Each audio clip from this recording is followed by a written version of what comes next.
Hi everyone. Just gonna wait for a couple more people to join.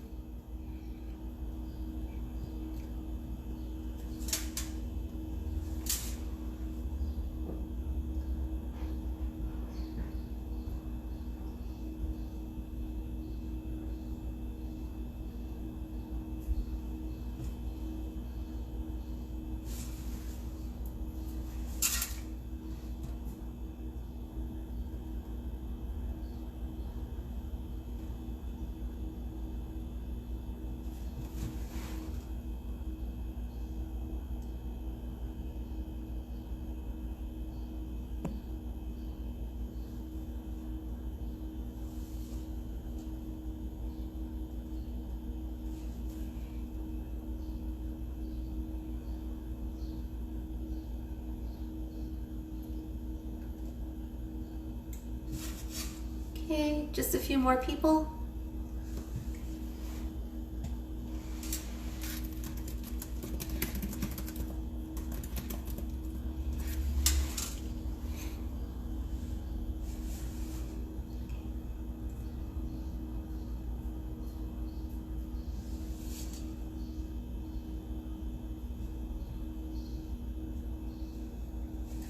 Hello.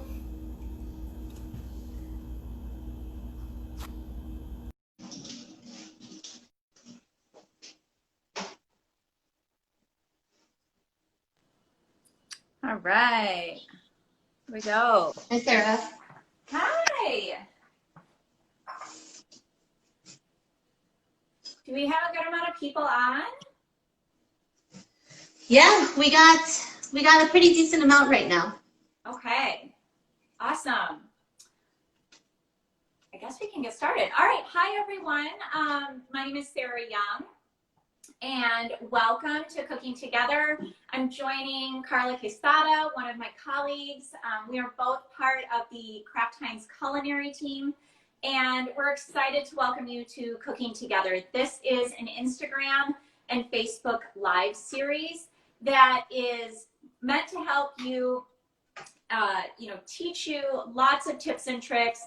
We're going to share some new recipes, and we're going to have a lot of fun. So if you have any questions during this live, just feel free to pop them into the comments section. Our theme this week is easy picnic recipes. So the weather is getting so nice out. I am extremely excited for the weather this weekend in Chicago, and it's going to be perfect for picnics. So we have some great picnic tips to share with you. Karla is going to be demoing a delicious recipe. It is an everything but the bagel seasoning dip, and we're just going to chat along the way. So I'm going to turn it over to you, Karla, and let's get started. Thank you, Sarah. So hi, everybody. I'm Karla Quesada. As Sarah said, so I'm part of the culinary team for Kraft-Heinz. And, as Sarah had mentioned, it's summer, and it's actually probably one of my favorite seasons because you have everything in abundance, and everything is just so ripe and fresh, and the weather is perfect to eat things like straight out of the refrigerator or, even room temperature because it's comfortable because it's so hot. And having it be so hot, or even nice and warm like today, you definitely want to be, kind of going out to the park or just hanging out with your friends and maybe going out with your family to, just enjoy the sunshine. So one of the things that makes it really great to go out is to be able to take things with you to have a snack while you're playing or while you're just kind of people watching for a little bit. So the recipe that we're going to work on today is the Everything Bagel Dip, okay, with veggies. So the couple of things that we have for this one, we're going to be featuring our Philly cream cheese and then our Breakstone sour cream for this recipe today. So here I have a brick of our Philly. So you want to go ahead and make sure that this brick is softened. Ooh, excuse me. Having a little issue over here. All right. So we have our brick of Philly, which is softened. And if you happen to forget to kind of let it soften to room temperature, one of our favorite tricks that we have is to just go ahead and put it in the microwave for 30 seconds, or even less sometimes, depending on the wattage of your microwave. And then once it gets nice and soft where it's, pliable, so you should be able to kind of spread it a little bit, you can just go ahead and start working with it, okay? So here we have our Philly, and then we've got 1 cup of sour cream, okay? So we're just gonna go ahead and put this in here. And the softening tip is great. I mean, I use that for, if I forget to pull it out of the refrigerator for cheesecakes or anything like that, but it really does soften in just a few seconds. Just make sure you take it out of the foil wrapper before you put it in your microwave. Don't want any arcing or anything like that.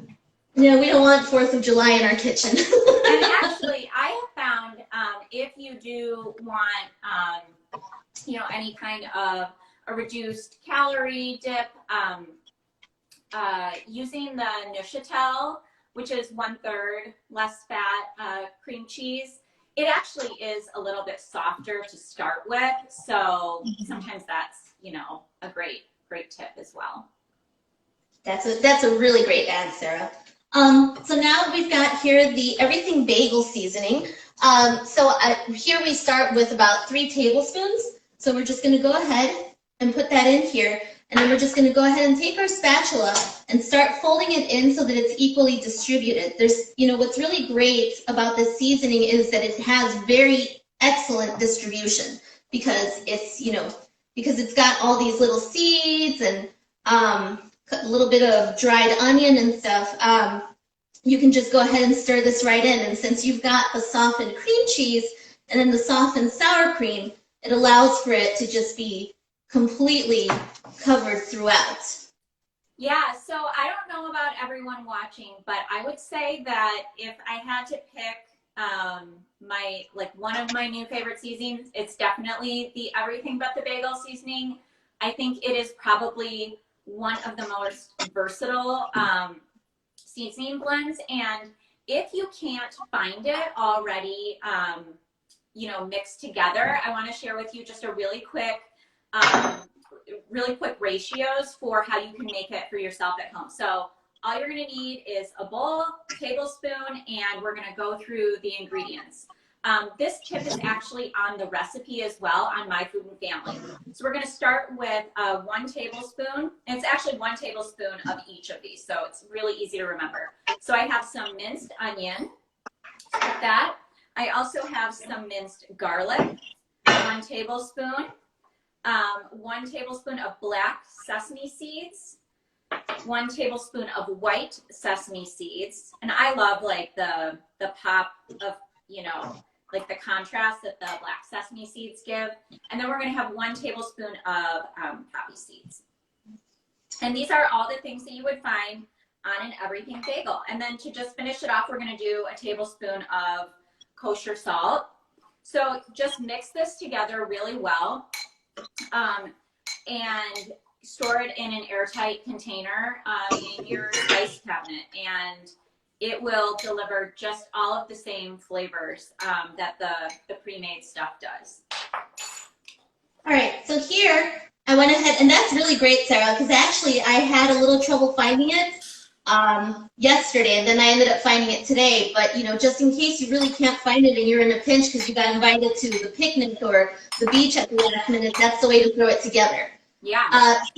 So now we've got it done, and I'm going to go ahead and put this in this pretty dish. Now, what we've got here are some cherry tomatoes, some baby carrots, and some radishes. So what's really great about the summer is that you've got all these really interesting fruits and vegetables that a lot of farmers are starting to offer. So here, I actually kind of wanted to show you are these radishes that come in multiple colors. Okay, so I've got some white radishes, I have some purple ones, and I have a couple of red ones. And so pretty. I actually always have a soft spot for radishes when I see them at the grocery store because they are just so beautiful and happy. And even if I don't have something in mind that I want to make with them, I always just buy them and figure something out because it's a short season and they're really best in the spring months. Yes, and what's really great about radishes is that they provide just the tiniest hint of heat, when you're going ahead and having it with crudités, or even slicing them up into a salad just alone are fantastic. So then once you are done with this dip, you go ahead and put it in your dish, and then you will go ahead and actually garnish it with a little bit of extra of this seasoning, okay, the Everything Bagel mixture, just so that it's really pretty, okay? So here's how it's starting to look, okay? All right, this thing smells, awesome. It smells so good. I think what I like best is just being able to kind of smell that onion in there, and then the sesame seeds. It's just wonderful. Yeah, and the longer that this sits, you know, those dehydrated onions and garlic, those are going to, that flavor is going to continue to intensify as this dip sits. So if you make it a little bit ahead of time, it'll taste great.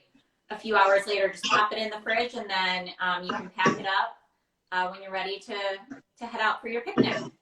Head out, yes, exactly. So then the other great thing is that, you know, this recipe is completely versatile. So if you want to, you know, serve it with these veggies that we recommend, or just any other veggie that is actually going to be very good as a crudité or be able to stay raw is what a crudité means. So a couple of the vegetables that we have selected for today is actually some bell pepper, and then an English cucumber, and some celery. So I kind of want to work through kind of like presentation and ways to go ahead and plate this up, okay? So one of my favorite things to share, which I believe you actually shared in your last video with the shrimp fajitas as well, is the most efficient way to go ahead and chop up your pepper. I'm completely with you, Sarah, in actually going ahead and slicing it with the peel facing onto your cutting board, because it does give you a little bit more control. So to start, the way I like to begin is to kind of just stand up your pepper, and then taking your knife, you're going to go ahead and cut off the first section to kind of expose the membrane and the seeds, okay? So in order to go ahead and give you a, you know, the most usage out of the pepper, you're going to go ahead and cut off the sections first, okay? And then what's really great is because it is exposed, now you're going to be able to see where, how to angle your knife in there to go ahead and just take off your sections. Okay, so we're just going to go ahead.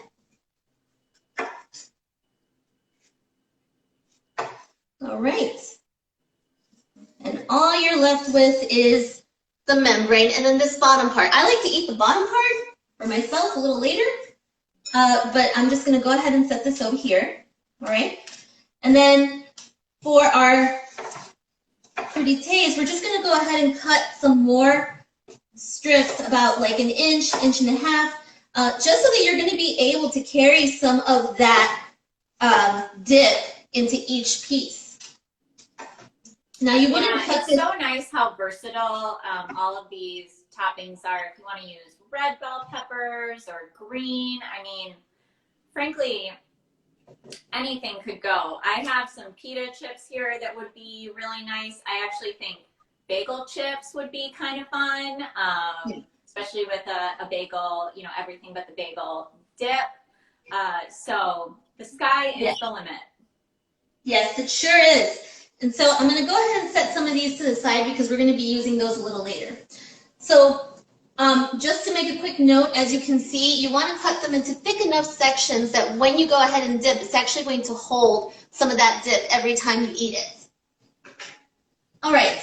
So the next thing I like to talk about is cucumber. Cucumber and watermelon, they are absolutely juicy right now, okay? Because, you know, the humidity and the heat really contribute to these vegetables being so nice and rich right now.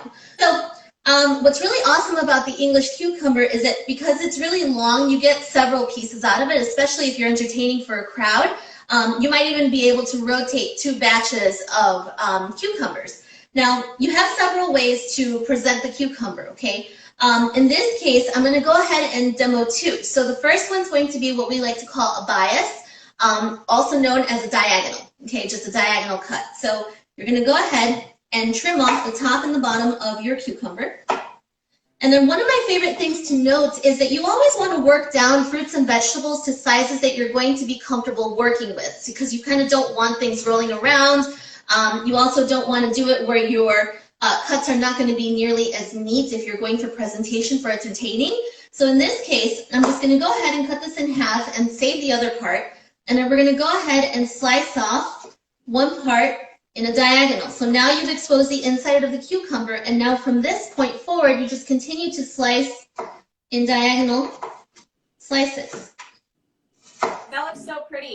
I mean, I love English cucumbers as well. I love the fact that they don't have as big of seeds as traditional cucumbers. I'm also a super fan of the little Persian cucumbers. I think sometimes they're called little crunchies, but they're just so easy for snacking, and they're always crunchy. So. And you know what's really great and very similar to other varieties of fruits and vegetables, the English cucumber is also offered seedless sometimes. Oh, wow. Yeah, it also tends to have quite a bit thinner skin. So sometimes you'll see traditional cucumbers will need to be peeled because the skin can be quite waxy and maybe a little bitter as well, but no need to peel a regular English cucumber. Exactly. So then we're going to go ahead and cut this into little strips. So all we're going to do is cut it down the middle, okay, lengthwise. Then lay these flat. You always want to be working on flat surfaces when you're going to go ahead and fabricate. And then you just cut into little planks, okay? Now, if you happen to be one of those people that really don't enjoy the seeds, this would be the easiest way to actually trim them because the seeds are now really nice and exposed. So then all you have to do is just take the tip of your knife and remove the seeds, if that is something that you would prefer. However, I like to keep the seeds on because it's just nice and fresh and juicy, so I like to keep that in there. So I'm going to go ahead and set this to the side, and then one more thing that I want to show you for presentation. If you like to do just rounds of cucumber, because maybe you're in a pinch, but still kind of want to make it look pretty, I also kind of like to just peel off some of the skin. Okay, so you kind of do it almost like a stripe type of thing. Okay, so now you've got this little stripe pattern going around the cucumber. And so now you're just going to go ahead and cut this into rounds. I got one that's rolling away. And so now your rounds have a very pretty pattern going around them. Pretty. So we're going to set these and to the side. Those are great sizes. I assume for a picnic and stuff like that, we would pack these up into Tupperware or something like that. So all of these are nice sizes and easy ways to transport. Yes. So the next thing we're going to go ahead and talk about is celery. So the thing with celery is that it's very easy to tell when a celery is really good because the first thing that you should notice is the smell. Like right away, you pick up a celery and it should just kind of hit you as this nice, fragrant smell. The next thing that I like to talk about, because you think that just because you kind of rip off the stalks that you're kind of done with the prep, the first part of prep. However, I'm always recommending that you really rinse through the celery because I have found that sometimes when you rinse it, you're going to find that bugs kind of like to live inside the bottoms of the stems. They just kind of make their home for a while until it's actually picked out of the ground.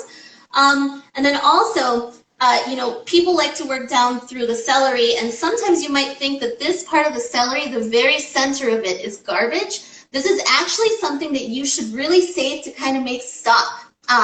So I like to take that and put it in a little freezer bag. And then whenever I have like leftover chicken bones from a rotisserie chicken, or I actually just kind of feel like making stock and have some chicken breast that I don't mind using for it, but because you can still pull out the chicken breast and then just like shred it if you really want to. You know, if you're also in a pinch, you can make your stock in a Instant Pot, or you can even do it on the slow cooker. So you just kind of hold on to these centers and also the leaves. But what's interesting in this recipe is that we're actually going to be using the leaves to decorate our platter. So I'm going to hold this off to the side, and then here I have my beautiful stalks, and then I don't know if you guys can see how incredibly green these are. Okay, they're just super green. And I just love it because, you know, I know for sure that these are going to be crunchy, okay, and you can almost kind of hear it. So then I'm going to go ahead and trim off the white, okay, so you can kind of see where it's really white here at the bottom.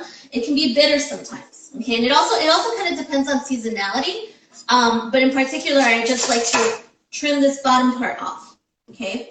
Then we're going to trim the tops, okay.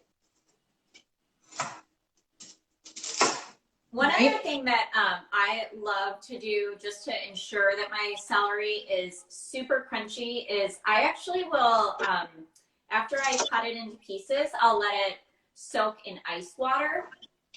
And I feel like doing that just really helps the celery just get so crunchy and cold, and it's so refreshing for the summer. It absolutely is. And then I think what's really great is that same tip can also be applied to wilty, like lettuce that you may have forgotten about for maybe just a few days, and it starts to get wilty. You just go ahead and soak it a little bit in some ice water, and then it just comes right back to life. I know, great for radishes, great for so many different things, but there's nothing worse than, you know, kind of like a wilty piece of celery or. Yes. So then here, I'm just going to show you the little planks that I ended up cutting. Okay, and then this is such a great vehicle for just going ahead and just scooping up your dip and then just eating it. So then we're going to go ahead and add it to our platter over here. And then I'm also going to trim off some of these leaves to kind of make our platter look a little bit more vibrant. Okay, because again, these leaves are so bright. And what's really great is that because you already have some celery in the platter, it's only going to enhance the aroma that's already going on.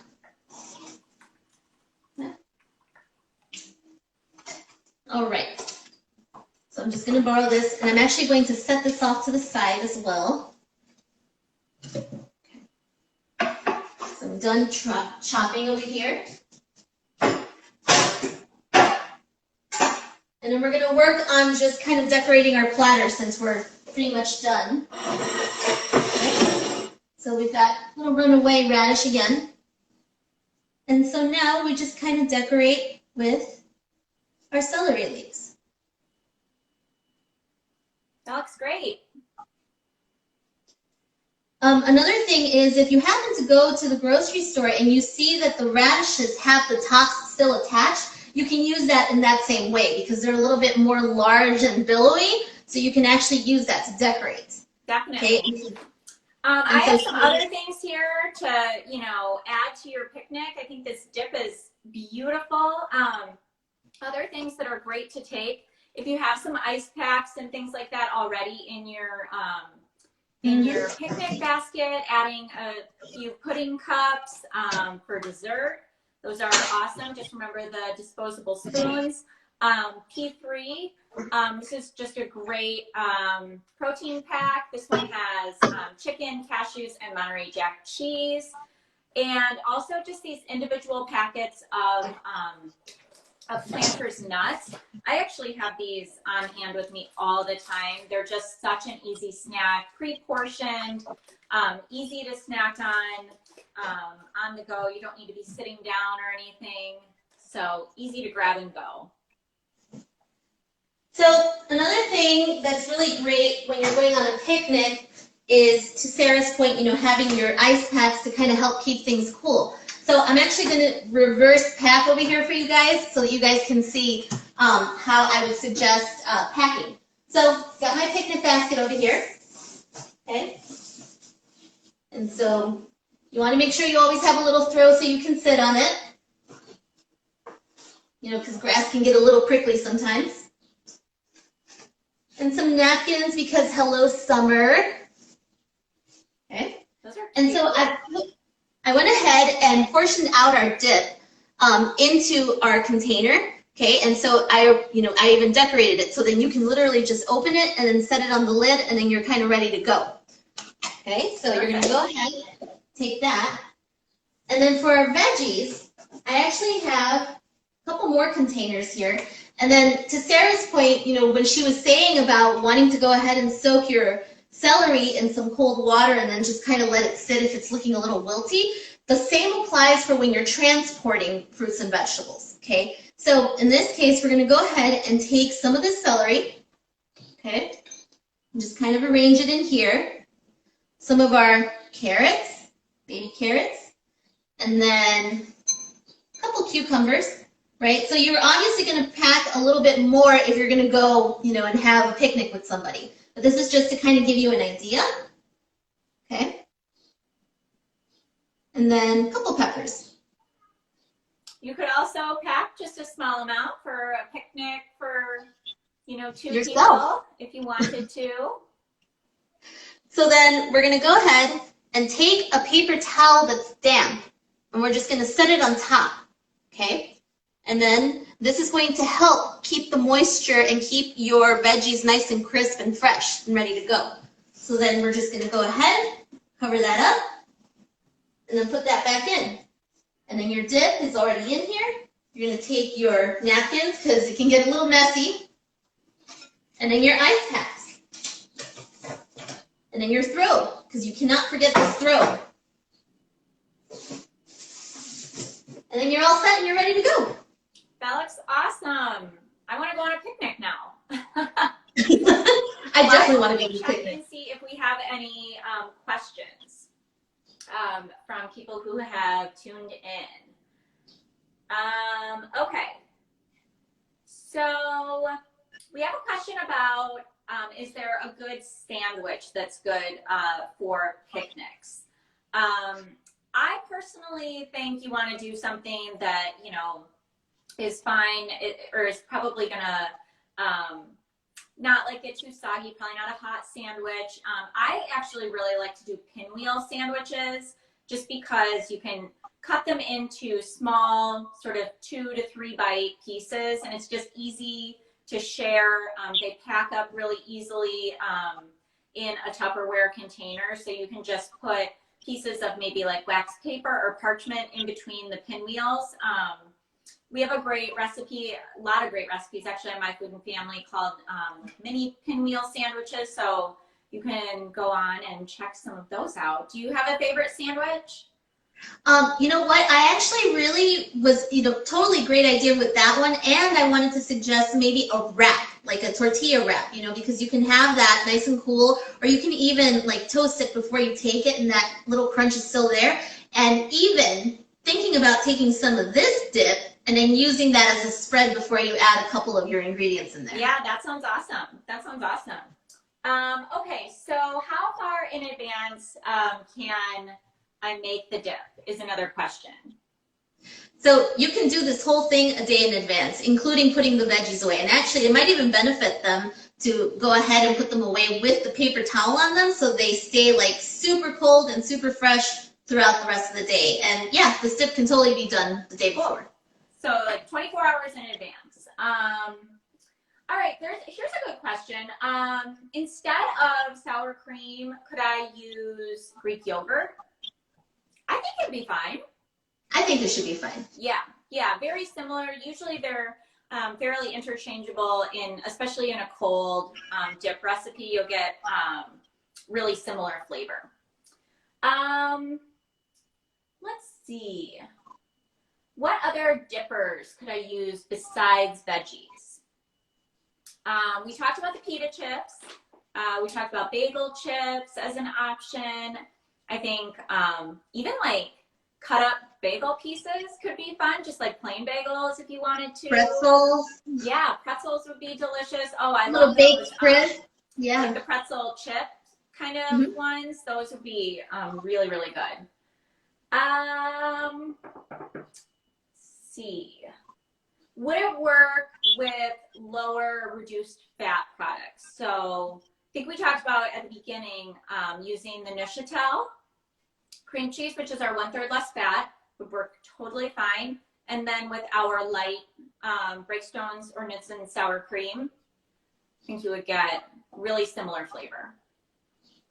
Yeah, and then also keeping in mind, sometimes people feel that you might be sacrificing flavor because you're going a little bit low fat. But keep in mind that because you're using the Everything Bagel seasoning and then you've got the tanginess coming from cream cheese has a very decent amount of salt that's going to be contributing to flavor. So once you mix everything together, you're not sacrificing any kind of flavor.